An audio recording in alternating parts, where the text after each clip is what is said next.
이제 평안으로 인사하겠습니다. 주님의 평안 여러분과 함께. 옆 사람과도 인사합니다. 부드럽고 따뜻한 사람이 됩시다. 겸손한 사람이 됩시다.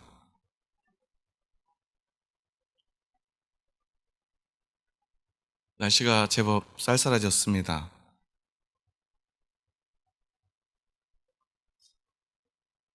날씨가 더워지면 우리는 자꾸 사람들하고 멀어지고 싶어지고요. 추워지면 더워지고 싶어집니다. 서로의 체온이 필요하기 때문이죠.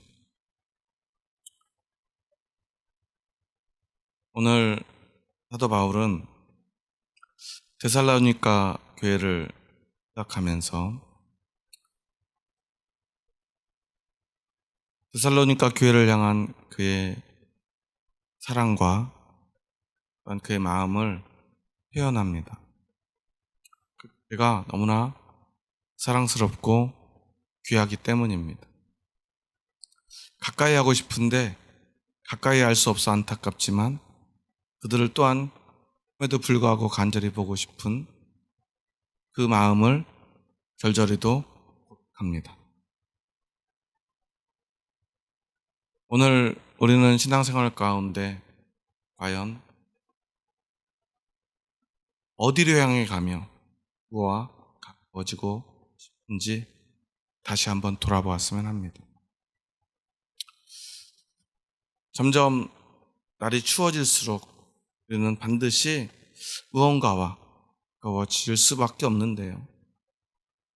따뜻한 옷을 입어도 채워지지 않는 온기가 우리에겐 필요합니다. 바울은 데살로니가 교회에 처음 갔을 때 가자마자 참 어려움을 당해요. 복음을 전하자마자 유력한 사람들이 복음 앞에 하고요 돌아오고 세워집니다. 이 얼마나 좋은 일입니까? 그런데요, 좋은 일이 생기는 것을 두고 보지 않는 사람들이 있습니다. 복음이 전해지는 것을 원치 않는 사람들이 있습니다. 그래서 바울은 함께하고 싶은 그 데살로니가 교인들과 오랫동안 함께하지 못합니다. 우리가 사도행전 말씀에서 데살로니가 교회에 관한 이야기를 잘 찾아보면 정말 작은 분량밖에 나오지 않아요. 왜냐하면 그곳에 머물지 못했기 때문입니다. 그런데 데살로니가 교회에 쓰는 편지를 보면요, 그 교회를 향한 바울의 마음은 얼마나 깊은지 모릅니다. 우리는 데살로니가 교회가 어떠한 곳인지를 생각해 봐야 되고요, 그 교회의 모습을 통해서 우리의 신앙은 어디로 향해야 되는지를 생각하는 이 아침이 되었으면 좋겠습니다. 복음을 전하고 세워진 데살로니가 교회. 하지만 교회가 세워지려고 하자마자 그곳에 사는 유대인들이 바울에게 화가 납니다. 왜냐하면 자신들과 함께 회당에서 예배드리던 유대인들이 갑자기 바울이 오니까 그쪽으로 막 가는 거예요. 그 사람들은 뭐라고 생각하냐면 우리 사람들을 빼앗아 갔다고 생각을 해요. 그래가지고 바울과 실라를 잡으려 합니다. 그를 쫓아내려고 하고요, 그들을 가능하다면 감옥에 가두고 싶어 해요. 그래서 그곳에서 바울과 실라를 먹여주고 재워주었던 사람의 집에 찾아갑니다. 바로 야손이라고 하는 사람이죠. 그런데 그곳에서 바울을 찾지 못하니까 야손이라도 잡아 여기에 가둬버려요. 그걸로도 분이 안 풀립니다. 어떻게든 바울을 잡아서 바울을 감옥에 가두고 싶고요, 할 수만 있다면 죽이고 싶어 해요.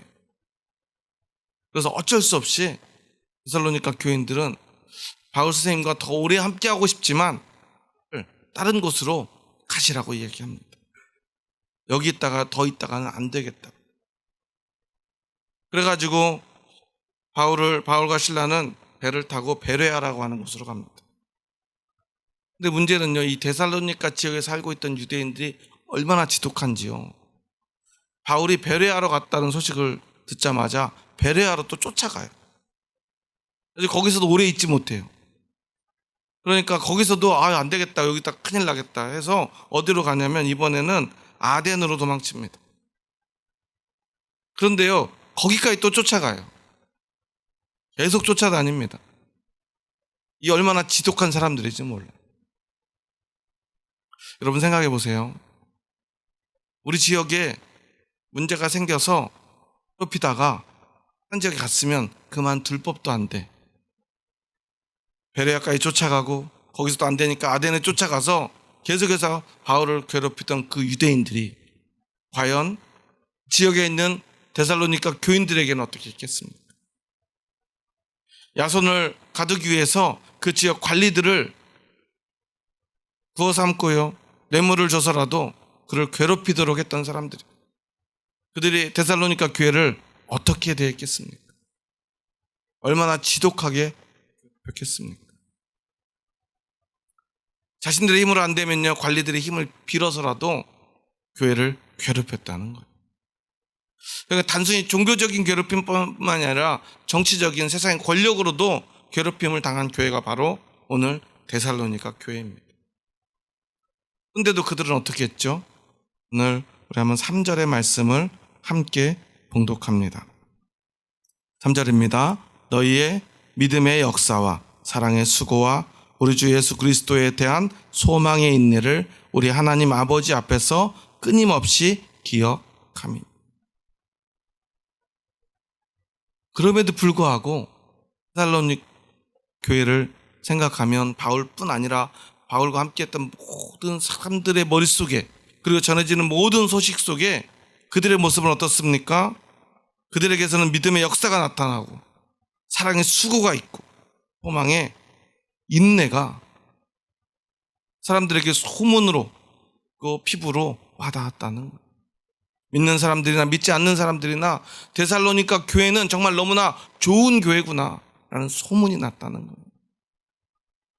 그래서 그 소문이 다른 지역까지 얼마나 잘 퍼졌는지 우리 8절의 말씀에 보면 이렇게 기록하고 있어요. 8절 말씀 또 함께 읽습니다.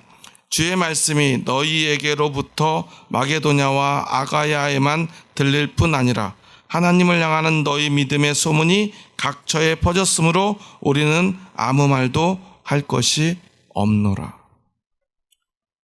보통 바울이요, 쓸 때는 물론 그 교회에 대한 감사의 마음도 전하고요, 좋은 이야기도 하지만 반드시 어떤 책망의 이야기들을 해요. 근데 데살로니가 교회에 대해서는 뭐라고 그러죠? 아무 말도 할 것이 없다라고 말해요. 여기서 아무 말도 할 것이 없다는 것은 칭찬도 또 책망도 없다는 것이 아니라 책망할 것이 없다는 그런 표현입니다. 그런데 문제는 앞에서 이야기했듯이 데살로니가 교회는 다른 교회들처럼 바울이 오랫동안 정성스럽게 가르치고 또한 지도해서 세운 교회가 아니라는 거예요. 그리고 그 이후에도 지속적으로 유대인들, 데살로니가에 사는 유대인들로부터 괴롭힘을 당했던 교회, 끊임없이 괴롭힘을 당합니다. 고통받습니다. 교회 나간다는 것만으로도 언제 어떤 일을 당할지 모르는 상황 속에서 그들은 신앙의 생활을 계속해왔다는 거예요. 오늘 8절에 보면 마게도냐와 아가야라는 지역이 나오죠. 사실 우리는 이 지역에 대해서 잘 모르다 보니까 왜 굳이 마게도냐, 아가야 이런 지역명을 계속해서 반복해서 이야기하는지 잘 모르는데요. 7절에도 나오고 8절에도 나오고 계속 나옵니다. 사실 그 로마가 이 헬라 지역, 우리가 쉽게 생각하면 이제 그리스 지역이죠. 그리스 지역을 통치할 때 그들은 굉장히 문화가 발달되었던 지역이다 보니까 그냥 넓은 지역을 한 번에 통치하기가 어려워서 이 해야 지역을 북쪽과 남쪽으로 나눠요. 북쪽은 마게도냐, 남쪽은 아가야 지역으로 이렇게 나누는데요. 이 각 북쪽과 남쪽 지역에 아주 가장 중심이 되는 수도가 있습니다. 북쪽 마게도냐 지역에서는 오늘 이 교회가 세워져 있는 데살로니가고요. 남쪽은 고린도라고 하는, 알고 있는 고린도 교회가 세워졌던, 고린도서에서 언급되었던 그 고린도 지역이 아가야의 중심 도시. 근데 데살로니가 교회에 비해서 고린도 교회는 바울이 를 기울여 세운 교회죠. 근데 우리가 고린도서를 보면 어떤 내용들이 나오죠? 음란하고요, 분열되고요, 부정을 저지르죠. 부패한 삶을 삽니다. 그래서 고린도 교회의 소문이 지역에 이렇게 넓게 퍼져서 어떤 일을 했을까요? 교회들의 지역사회에 악영향을 끼쳤어요. 바울은 고린도 교회에 많은 책망을 하죠. 성경의 분량만 봐도 그래요. 고린도 전서, 후서의 내용은 이 데살로니가 전후서보다 훨씬 길죠. 우리가 잘 알고 있는 사랑장이나 믿음장이나 이런 내용들이 고린도서에는 굉장히 많이 나와 있어서 우리는 고린도 교회가 좋은 교회인가 보다라고 생각하는데요. 그런 많은 이야기를 하는 이유가 있어요. 잘못하고 있는 게 너무나 많다 보니까 가르칠 게 많은 거예요. 열심히 잘 세웠고요, 든든하게 세워진 교회지만 그래서 분열이 일어나고요, 죄가 관영하고요, 그들의 모습이 사람들로부터 부패한 모습으로 펴졌다는 거예요. 그런데요, 데살로니가 교회는 어떻습니까? 더 어리고요, 부족하고요, 실제로 배우지 못했음에도 불구하고 이 마게도냐 모든 지역에 그들의 믿음의 역사, 사랑의 수고, 소망의 인내가 소문으로 널리 퍼져나갔다는 거예요. 그래서 좋은 선한 영향을 마게도냐 지역에, 심지어는 이 남쪽 아가야 지역에까지 끼쳤다는 거예요. 아가야 지역을 담당해야 될 고린도 교회는요, 나쁜 영향을 끼쳤는데 저 북쪽에 있는 이 데살로니가 교회가 오히려 이 아가야 지역에까지 좋은 소문을 퍼뜨리고 교회에 대해서 좋은 이미지를 만들어 나갔다는 거예요. 여기서 우리가 생각해 봐야 될 게 있습니다. 우리는 신앙생활하면서 이런 생각들을 해요. 난 아직 부족해서, 난 아직 신앙의 연수가 짧아서, 교회는 오래 다녔지만 제대로 배우지 못해서, 그래서 아직은 뭘 하는 게 없습니다. 아직은 뭘 한다는 게, 아직은 내가 너무나 부족하다고 생각되니까 조금 더 배운 후에, 조금 더 시간이 지난 후에 뭔가를 하려고 합니다. 그런데 신앙은 그런 게 아니죠. 여러분의 믿음은 어떻게 생겨나셨습니까? 아니, 여러분은 믿음이 무엇이라고 생각합니까? 오늘 사도 바울은 이 믿음과 사랑과 소망에 대해서 이야기하면서 그냥 믿음, 사랑, 소망이라고 하지 않고 뭐라고 표현하고 있죠? 3절에 보면은 믿음의 역사, 사랑의 수고, 소망의 인내라고 표현합니다. 그러니까 그 믿음과 사랑과 소망의 본질이 무엇인가를 이야기하고 있는 거예요. 그리고 무엇보다 데살로니가 교회는 그 본질을 실제로 삶으로, 행동으로 보여주었다는 거예요.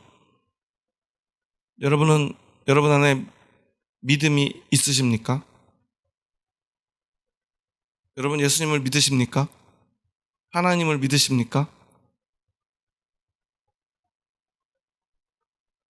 졸리십니까? 우리가 믿음이 없다면 곳에 앉아 있을 이유가 없지 않습니까? 그렇다면 여러분의 믿음은 어떤 믿음이죠? 아니, 믿음이라는 것이 도대체 무엇입니까? 여러분의 믿음은 역사가 나타나고 있습니까? 이 단어를 그냥 이렇게 보면 믿음의 역사는 내적인 믿음으로 아마 외적으로 드러나는 행위를 이야기해요. 그래서 다른 성경을 보면 믿음의 행위 또는 믿음의 활동 이런 식으로 번역되기도 해요. 그러니까 믿음이라고 하는 것은 어떻습니까? 반드시 행위로 드러나는 것이라는 거예요. 그런데 우리는 믿음 어떻게 생각하죠? 여러분 예수님이 십자가의 죽으심을 믿으십니까? 여러분 3일 만에 부활하신 것을 믿으십니까? 예수님은 저기 2000년 전에 골고다 언덕이라는 곳에서 십자가에서 달려 죽으셨다는 거 내가 안 봤지만 나는 믿어. 그건 뭐죠? 머리로 동의하는 거죠. 3일 만에 부활하셨다는데 부활하실 수도 있겠지 생각하는 것. 우리는 이것을 믿음이라고 생각해. 여러분은 혹시 그런 믿음을 가지고 계십니까? 그런데 진짜 믿음은 무엇입니까? 믿음이라고 하는 것의 본질을 우리는 생각해 봐야 됩니다. 믿는다는 것, 그냥 머릿속으로 동의하는 것, 그것이 믿는 것이 아니라는 거예요. 진짜 믿음은 어떤 걸까요? 오늘 데살로니가 교회는 진짜 믿음이 있어서 믿음의 역사가 나타나고 행위가 나타나고 어떤 무언가 분명하게 보여지는 모습들이 모든 사람들에게, 심지어 보지도 못한 사람들에게까지 소문으로 들렸다고 그래요. 그 믿음이 보여졌다는 거예요. 어떻게 그렇게 될 수 있었을까요? 그들은 믿음의 본질을 깨달았기 때문에 그래요. 우리는 자꾸만 믿음을 어떤 동의로 생각합니다. 마음속에 들어오는 어떤 생각으로만 생각해요. 그래서 예수님을 믿는 것과 우리의 삶이 완전히 별개로 살아갑니다. 왜냐하면 예수님 십자가에서 죽으신 거 나도 알겠고 부활하신 것도 알겠고 하나님의 아들인 것도 알겠고 예수님을 믿어야 구원받는다는 것도 알겠어. 나하고 무슨 상관이지? 이렇게 생각합니다. 그래서 그냥 믿음은 믿음대로 삶은 삶대로 따로 살아가기 때문에 우리 안에는 믿음의 삶이 나타나지 않는 것입니다. 믿음의 역사가 나타나지 않는 거예요. 여러분 믿는다는 건 무엇입니까? 우리가 믿는다고 하는 것은 엄밀히 따지면 그것은 그냥 동의하는 것이 아니라 의지하는 것을. 왜냐하면 여러분 생각해 보십시오. 우리가 과연 누구를 의지하며 살아가는가를 생각해 보십시오. 무엇을 의지하며 살아가는가를 생각해 보십시오. 왜 사람들이 이렇게 돈을 버는데 열심인지. 여러분 돈을 많이 벌면 뭘 사죠? 여러분 돈이 생기면 뭘 사고 싶으세요? 젊은 친구들은 차를 사고요. 조금 연세가 있으신 분들은 뭘 사요?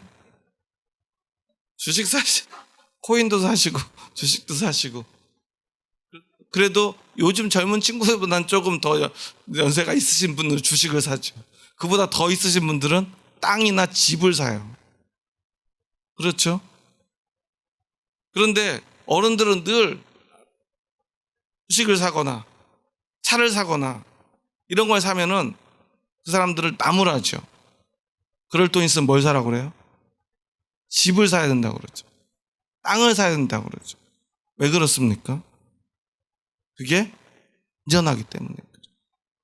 돌려서 말하면 믿을만 하다는 거예요. 변함없을 거라는 거예요. 조금 당장 어떤 가치가 오르는 것보다 믿을만한 것을 의지해야 더 안전하다는 것을 삶의 경험으로 체득한 것입니다. 그런데 아직 젊은이들은 어떻습니까? 지금 당장 사람들에게 어떻게 보여질 거냐가 더 중요하기 때문에 더 잘 보여지는 걸 사죠. 집 살 돈은 없어도 차 살 돈은 있는 그런 삶을 살죠. 어른들은 답답해요.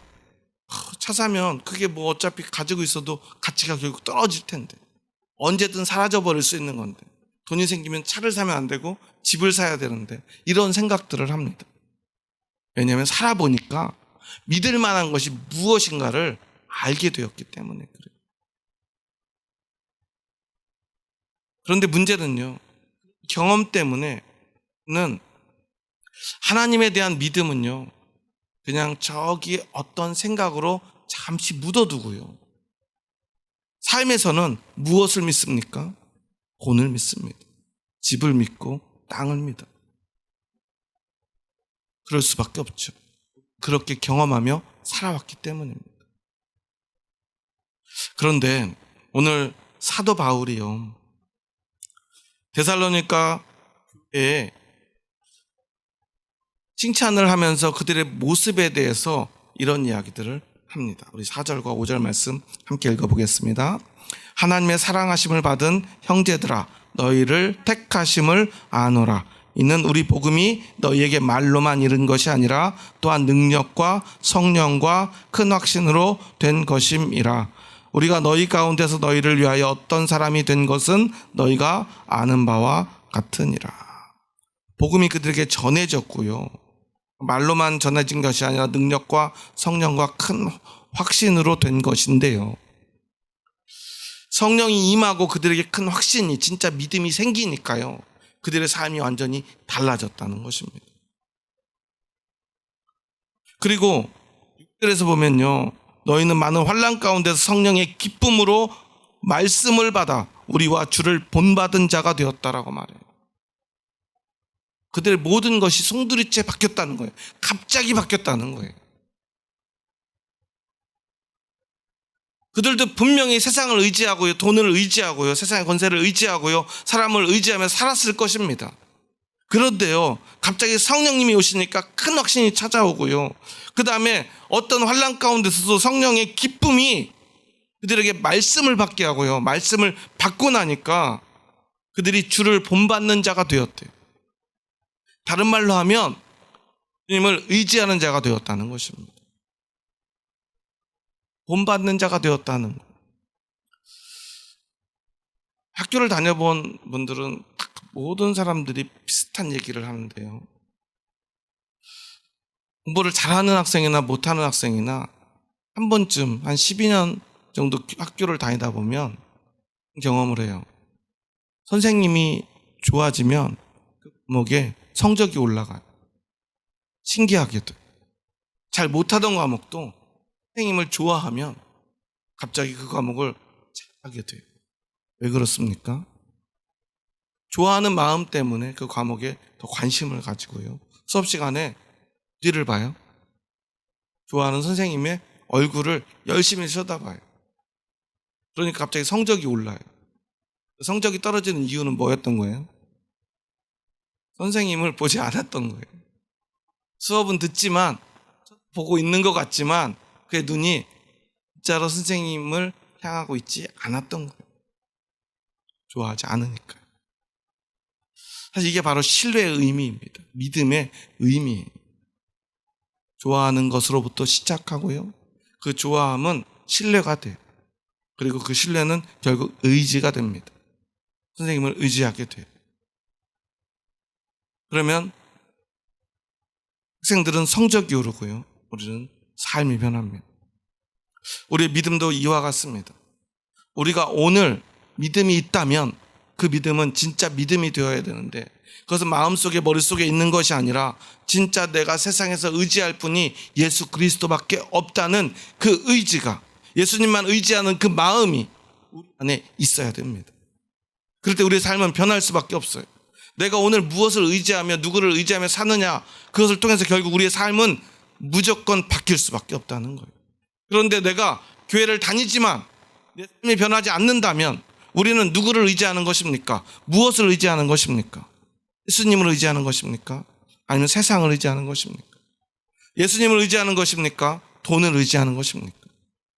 교회를 다니지만, 예수님을 만났지만, 예수님의 말씀을 들었지만 여전히 돈이 가장 의지가 되고요, 의지가 되고요, 땅 의지가 된다면 우리는 예수님을 믿는 것이 아니라는 사실을 기억해야 돼요.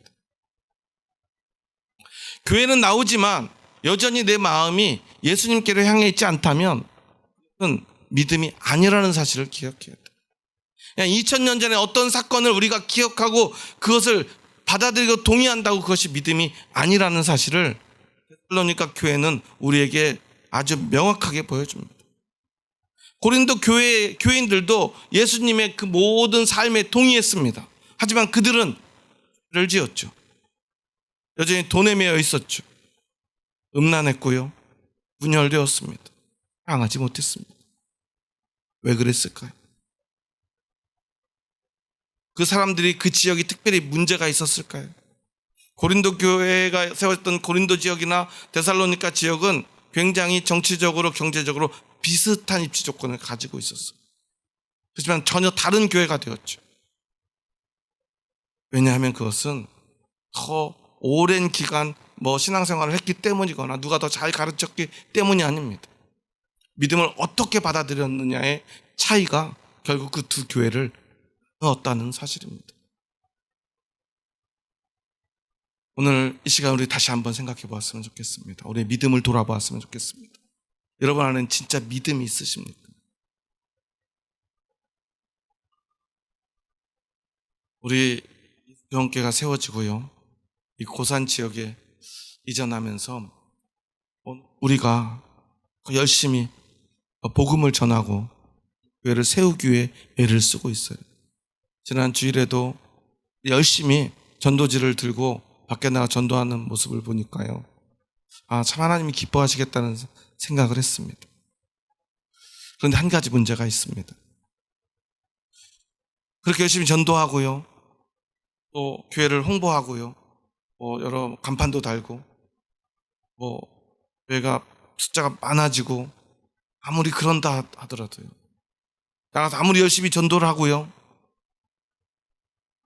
교회 크기를 늘린다 하더라도 그걸로 우리 믿음을 대신할 수는 없다는 사실이에요. 내가 열심히 전도지 나눠주고요. 전도 물품 나눠주고요. 예수정원교회 좋은 교회니까 와보세요. 그래서 교회가 많이 늘어나서 숫자가 많아지고 교회가 확 들어차고요. 교회가 재정도 많아지고요. 오늘 특송 위해서 몇 분이 열심히 해주셨는데 다음에는 막 교회가 커져서 한 20명, 30명 꽉 들어차서 자리가 없어서 이제 우리 찬양대도 성가대도 만들어야 되겠다 생각이 들고요. 교회가 막 부흥돼도요.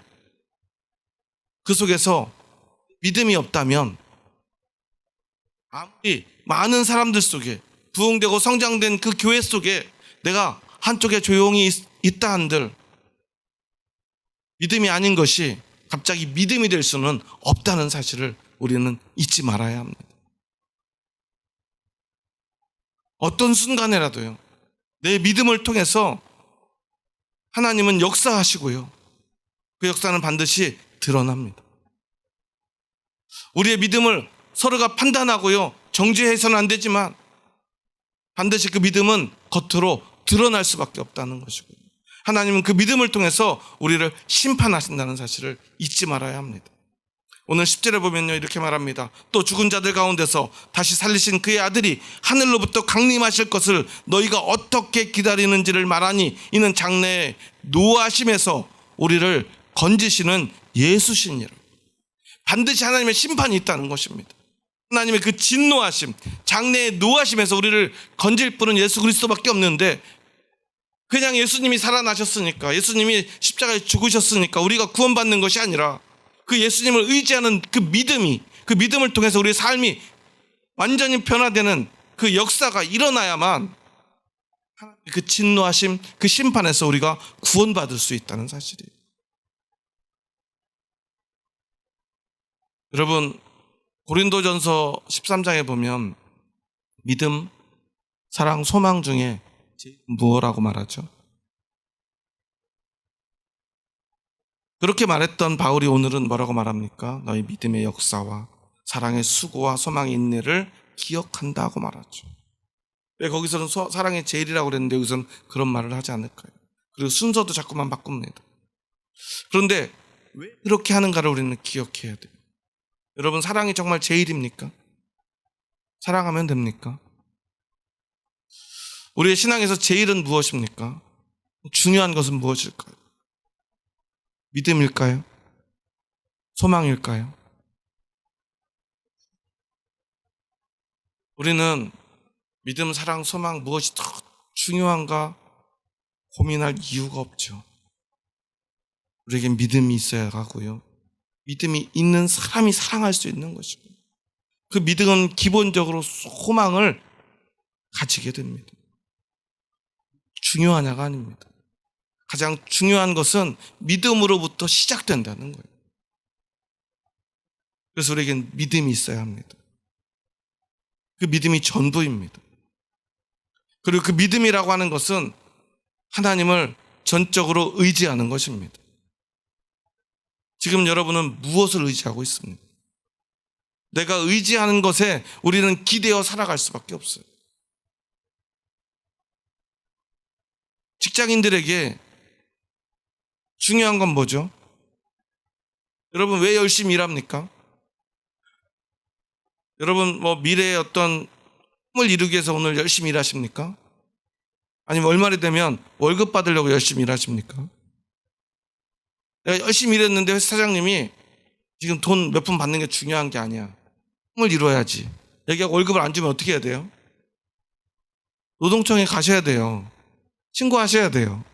월급을 안 주면 신고를 해야 돼요. 왜냐하면 우리에게는 그 월급이 있어야 한 달을 살 수 있기 때문에 그렇습니다.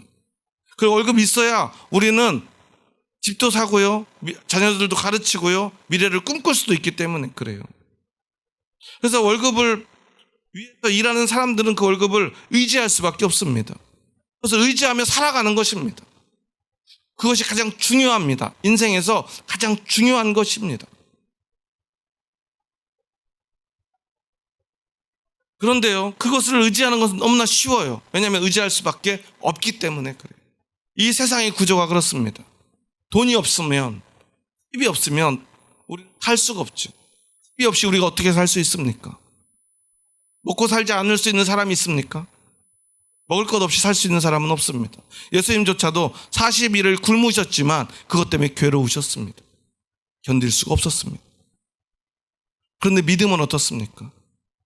우리가 믿음 없이 너무나 잘 살고 있다는 것이 문제입니다.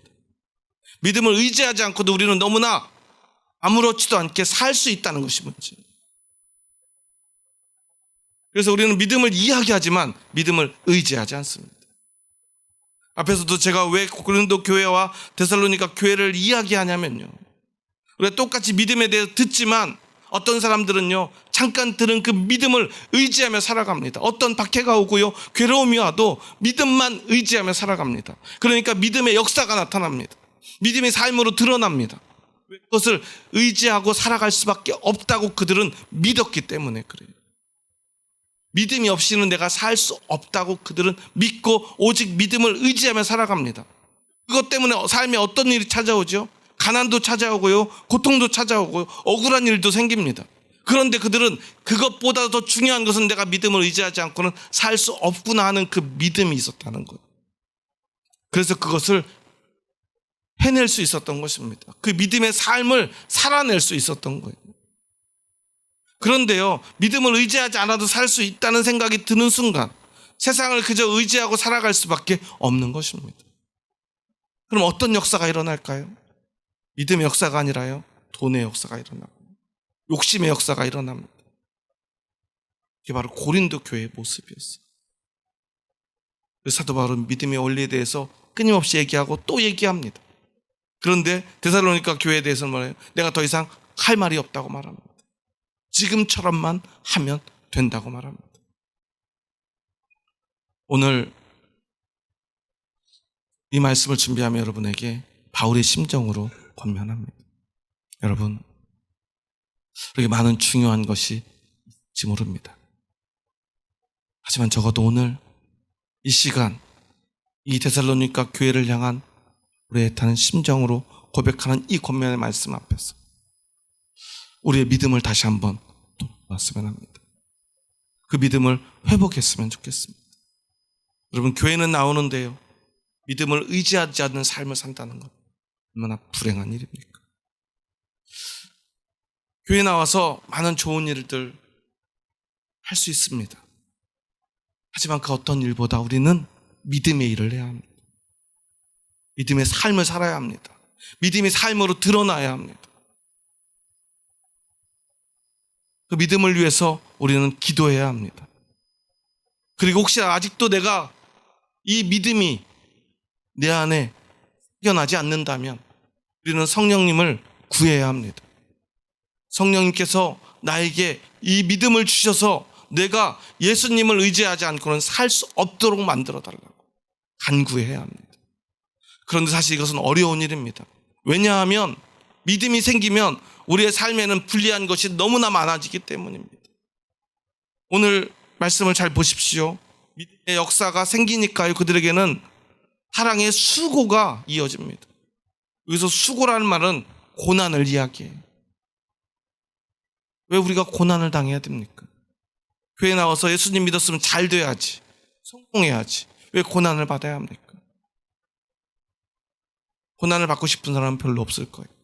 근데 믿음이 생기면요, 그 사랑의 수고를, 사랑의 고난을 기꺼이 감내합니다. 왜냐하면 믿음 없이는, 믿음을 의지하지 않고는 살 수 없다는 것을 알기 때문입니다. 믿음이 있기 때문입니다. 그런데 믿음이 없는 사람에게 이런 이야기를 하면요, 잠시 흉내를 낼 수 있지만 그것을 끝까지 견뎌낼 수는 없어요. 그래서 소망의 인내가 필요합니다. 하나님의 나라에 대한, 결국 하나님의 심판에 대한 소망이 없는 사람들은요, 오늘의 고통을 참아낼 수 없어요. 다른 말로 하면요, 믿음이 없이 어떻게 내 삶을 인내할 수 있겠습니까? 아무것도 보이지 않는데, 하나님은요 저기 먼 곳에 계신 것 같고 살아계시지 않은 것 같은데 우리가 어떻게 지금의 고통을, 고난을 견뎌낼 수 있겠느냐는 말입니다. 하지만 우리에게 믿음이 있다면 그것은 가능합니다. 왜냐하면 우리는 세상을 의지하는 사람이 아니라 하나님을 의지하는 사람이기 때문에. 의지한다는 것, 그것이 무엇인가를 다시 한번 생각해 보았으면 좋겠습니다. 저희 아버지가 젊으셨을 때 동네에서 저희 아버지 이야기를 하면요, 이런 평판이 있었어요. 좋은 사람이다.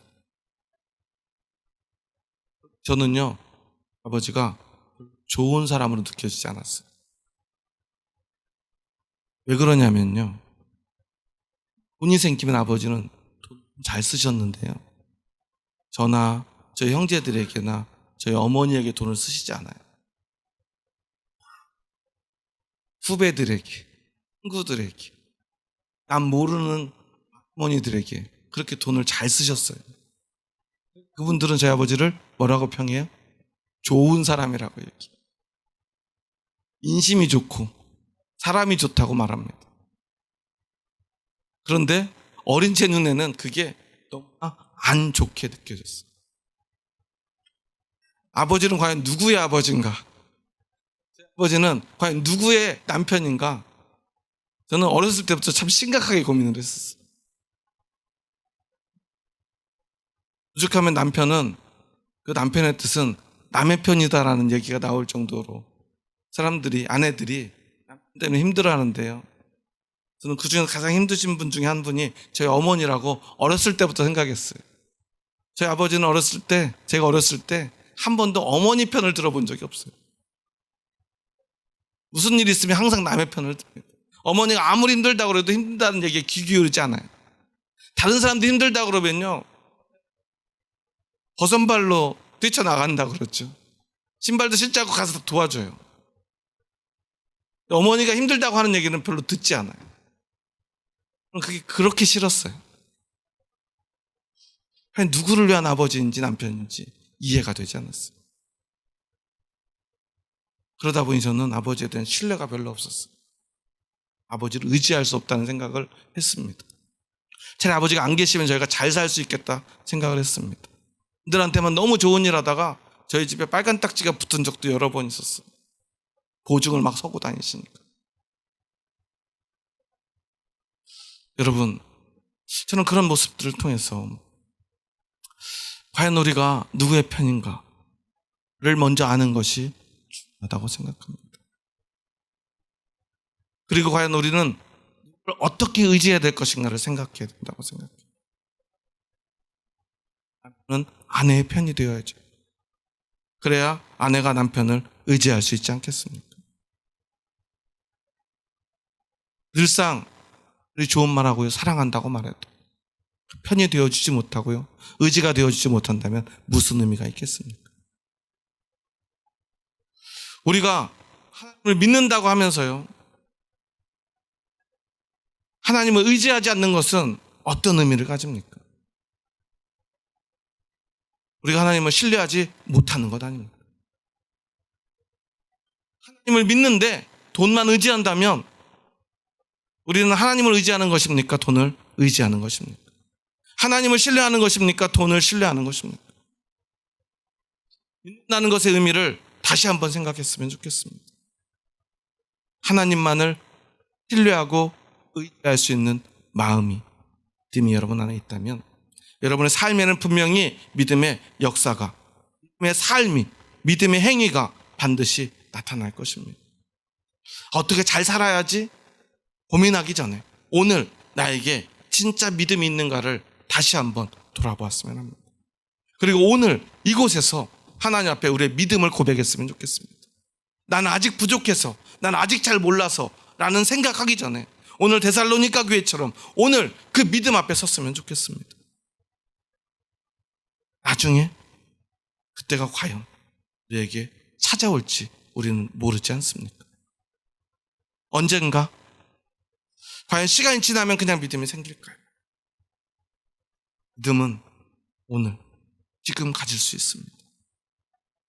지금 가지지 못하면 내일 그리고 언젠가도 믿음이 생기긴 어려울지도 모릅니다. 오늘 이 시간 이 예배 가운데 우리의 믿음을 고백했으면 좋겠습니다. 하나님, 하나님만을 믿고 하나님만을 의지하며 살아가기 원합니다. 세상에 살아가다 보니 돈이 중요하고 세상의 것이 중요하지만 오늘 이 순간 하나님 말씀 앞에서 내가 하나님만 의지하겠노라고 고백하기를 원합니다. 그리고 이제 하나님만 의지하며 살아가겠습니다. 믿음은 물론 복잡하고 어려운 것일 수도 있지만 정말 단순하고 무엇보다 지금 당장 할 수 있는 것임을 우리가 기억했으면 좋겠습니다. 오늘 이 시간에는 우리 잠시 눈을 감고 함께 기도했으면 합니다. 많은 말보다, 많은 생각보다, 많은 경험보다 중요한 것은 여러분의 믿음의 고백이며 그 믿음을 회복하는 것입니다. 그리고 그 믿음이 있다면 여러분의 삶은 분명히 달라질 것입니다. 그 믿음을 가져다 주는 분 오직 예수 그리스도의 영인 성령님을 기억하며 이 시간 우리 마음으로 성령님, 이 시간 나에게 믿음을 주시옵소서. 믿음이 있었는데 무너졌다면 믿음을 회복시켜 주시옵소서. 아직 내 안에 믿음이 생기지 않았다면 믿음을 나에게 허락하여 주시옵소서. 이제는 하나님만 의지하며 살아가게 하여 주시옵소서. 예수님만 의지하며 내 삶을 예수님께 드릴 수 있도록 허락하여 주시옵소서. 시간 간절한 마음으로 우리 이 시간 마음 모아 주님 앞에 믿음을 위해서 기도하도록 하겠습니다. 기도하시겠습니다.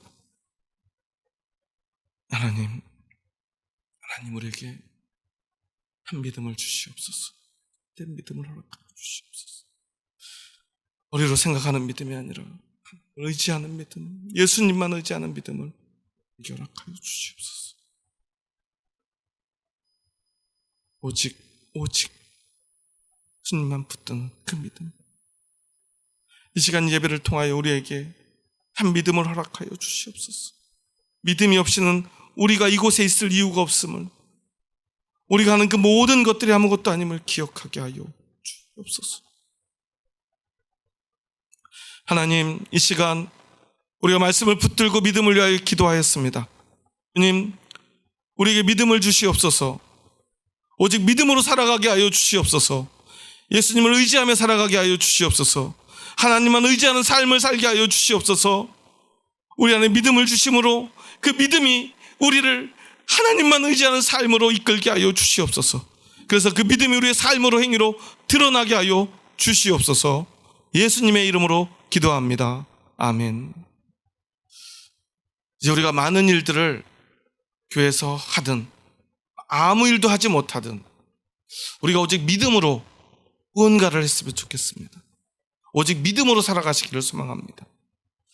믿음이 아니면 아무것도 아님을 기억하시기 바랍니다.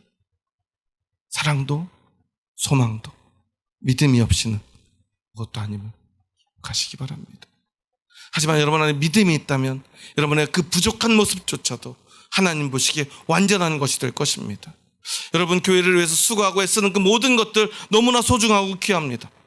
하지만 믿음으로 하지 않는 것은 여러분에게 어떠한 의미도 생명도 될 수 없음을 기억하시기 바랍니다.